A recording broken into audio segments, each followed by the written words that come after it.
बातमी आहे राजकीय क्षेत्रातील ओबीसी आरक्षणाबाबत विरोधी पक्षनेते देवेंद्र फडणवीस यांनी 7 मे रोजी ओबीसी मोर्चाची बैठकीत महाविकास आघाडी सरकारवर आरोप केले असून राज्यात ओबीसी आरक्षण महाविकास आघाडी सरकारमुळे धोक्यात आले आहे आणि महाविकास आघाडीने प्रामाणिकपणे प्रयत्न केले नाही, त्यामुळे ओबीसीवर अन्याय होत आहे अशा टीका देखील फडणवीसांकडून करण्यात आल्या।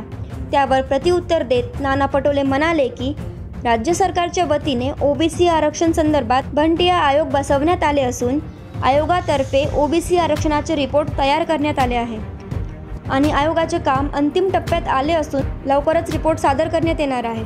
तसेच न्यायालयाच्या आदेशानुसार निवडणुकीची प्रक्रिया देखील सुरू करण्यात आली असून पावसाळ्यापर्यंत ओबीसी आरक्षणाचा प्रश्न देखील सोडवण्याचा प्रयत्न करणार असे नाना पटोले यांनी बोलताना स्पष्ट केले।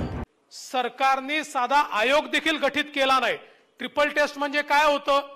आयोग गठीत करणे, त्या आयोगाला इम्पेरिकल डेटा तयार करायला सांगणे। इम्पेरिकल डेटा म्हणजे जनगणना नाही, इम्पेरिकल डेटा म्हणजे सॅम्पल डेटा, ज्याच्या माध्यमातून ओबीसी आरक्षण का महत्त्वाचं आहे एवढंच सांगायचं की आरक्षण नसलं तर किती रिप्रेझेंटेशन मिळेल असा एक अहवाल तयार करायचा होता।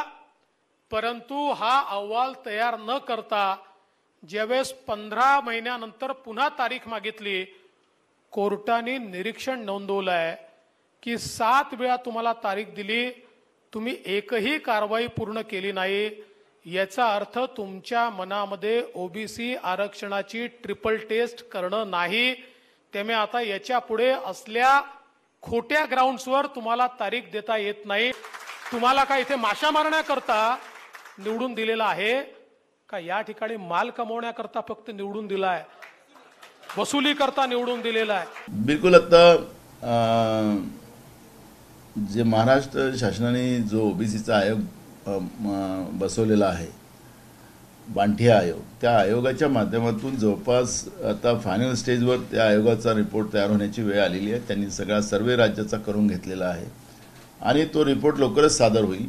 माननीय सुप्रीम कोर्टाने जो निर्णय दिलेला ती प्रक्रिया सुरू करण्याच्या, निवडणुकीच्या प्रक्रिया सुरू करण्याचे आदेश दिलेले आहेत आणि निवडणुकीची प्रक्रिया ही सुरू झालेली आहे।